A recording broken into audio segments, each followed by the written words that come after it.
Pernah suatu waktu Rasulullah SAW didatangi asyraf, delegasi dari beberapa negara yang ingin mengenal apa itu agama Islam. Sehingga mereka datang ke rumah Rasulullah SAW membawa unta, kendaraan yang ketika itu kendaraan yang paling mahal mereka miliki. Itu untanya yang paling mewah. Diikat di depan rumah Rasulullah SAW. Tamunya pun masuk, duduk bersama Rasulullah SAW. Di depan rumah Rasulullah SAW ada beberapa sahabat. Ada Sayyiduna Hamzah. Kalian tahu Sayyidina Hamzah adalah orang yang pemberani. Ada Sayyiduna Umar. Kalian tahu Sayyidina Umar adalah orang yang pemberani. Ada Sayyiduna Ali bin Abi Thalib. Ada Sayyiduna Sa'ad bin Abi Waqqas. 4 sahabat ini lagi nongkrong gitu depan rumahnya Rasulullah SAW. Berjaga sebelum Allah Subhanahu wa taala turunkan ayat wallahu ya'simuka minan nas. Ketika mereka sedang asyik duduk, tiba-tiba Nuaiman datang. Ini Nuaiman kalau datang pasti bikin sesuatu yang aneh. Bahkan dikatakan tidaklah Rasulullah SAW dalam keadaan bersedih kecuali Nuaiman datang Rasulullah akan tersenyum. Jadi sebagian sahabat itu senang kalau sudah Nuaiman datang, pasti Rasulullah bahagia. Tapi ketika itu Nuaiman datang, ingin duduk bareng-bareng Sayyidina Hamzah. Sayyidina Hamzah katakan kepada Nuaiman, bercanda begitu. Nuaiman, kamu lihat unta orang datang dari luar Arab ini. Lihat, kata Nuaiman, ini besar banget ini badannya besar gitu. Dagingnya pasti banyak. Iya ini kalau kita sate enak nih ntar malam. Kata Nuaiman.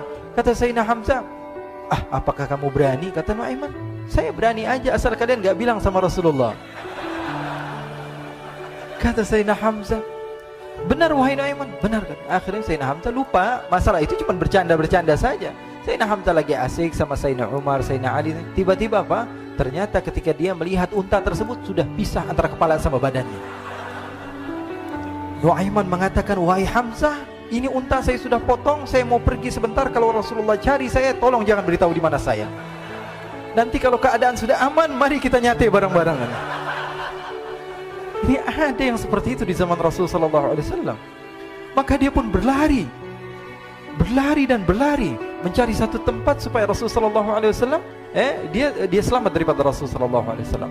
Sehingga Sayyidina Hamzah bingung, ini kalau Rasulullah keluar gimana? Ada Hamzah Asadullah, ada Ali bin Abi Thalib, ada Umar, gak bisa jaga kendaraannya tamunya Rasulullah Sallallahu Alaihi Wasallam. Akhirnya benar apa yang terjadi, ikhwani.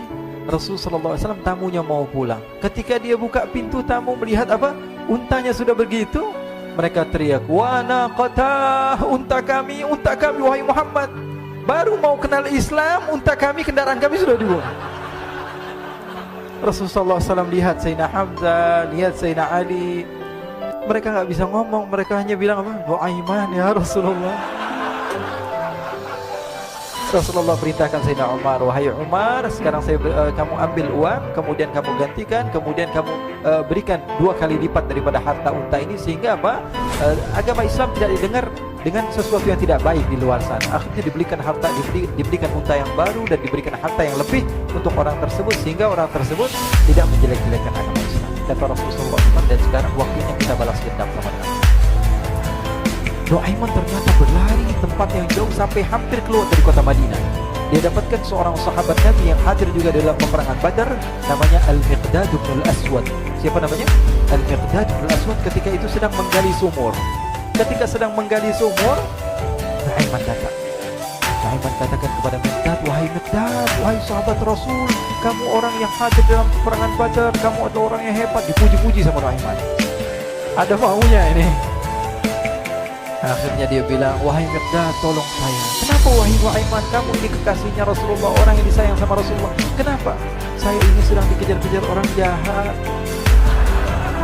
Tolong selamatkan saya. Saya pengen masuk ke dalam sumur, boleh atau tidak? Kata Miqdad, siapa yang mengejar kamu? Pokoknya saya dikejar sama orang-orang. Kamu mau atau tidak selamatkan saya? Ya sudah, selagi kamu itu adalah sahabat Nabi, silahkan kamu masuk. Masuk akhirnya Nuaiman ke dalam sumur tersebut. Lalu Nuaiman mengatakan, wahai Miqdad, dia keluar lagi. Nanti kalau ada yang cari saya, tolong jangan beritahu saya di dalam sumur ya. Kata Miqdad, baiklah. Kata Nuaiman, siapapun yang bertanya tentang saya, kamu tidak akan kasih tahu. Iya, walaupun Rasulullah yang tanya saya. Katanya, tidak mungkin Rasulullah datang ke tempat sejauh ini. Iya, walaupun Rasulullah. Akhirnya masuk Nuaiman. Setelah beberapa menit Rasulullah dan rombongan benar datang. Miqdad bingung ini kenapa Rasulullah datang ke RW kami ini? Ada apa ini Rasulullah sampai sejauh ini? Ditanya, ya Rasulullah, ada apa ya Rasulullah? Kata Rasulullah, saya cari Nu'aiman. Di mana Nu'aiman? Inna lillah, kata Miqdad. Enggak dijawab ini Rasulullah. Kalau dijawab saya ingkar janji. Akhirnya apa dia katakan? Wahai Rasulullah, mata saya tidak memandang kepada Nu'aiman, tapi tangannya nunjuk ke dalam sumur. Sahabat. Apa dia bilang? Mata saya tidak melihat kepada Nu'aiman, tapi tangannya nunjuk ke sumur. Akhirnya dibuka sama Rasulullah, Nu'aiman muncul. Kata Rasulullah, Nu'aiman, kamu bikin malu saya, wahai Nu'aiman. Ya Rasulullah, yang bersalah bukan saya, tapi orang yang mencari saya bersama kamu, ya Rasulullah. Akhirnya Rasulullah nengok, siapa? Ternyata Nu'aiman sudah lari kabur. Sallu ala Nabi Muhammad. Kisah-kisah seperti ini sebenarnya banyak sekali, ya. Ini menunjukkan kepada kita bahwa kehidupan Rasulullah itu begitu indah. Rasulullah SAW, kalau kamu mau menjadi orang yang baik, contoh Rasulullah.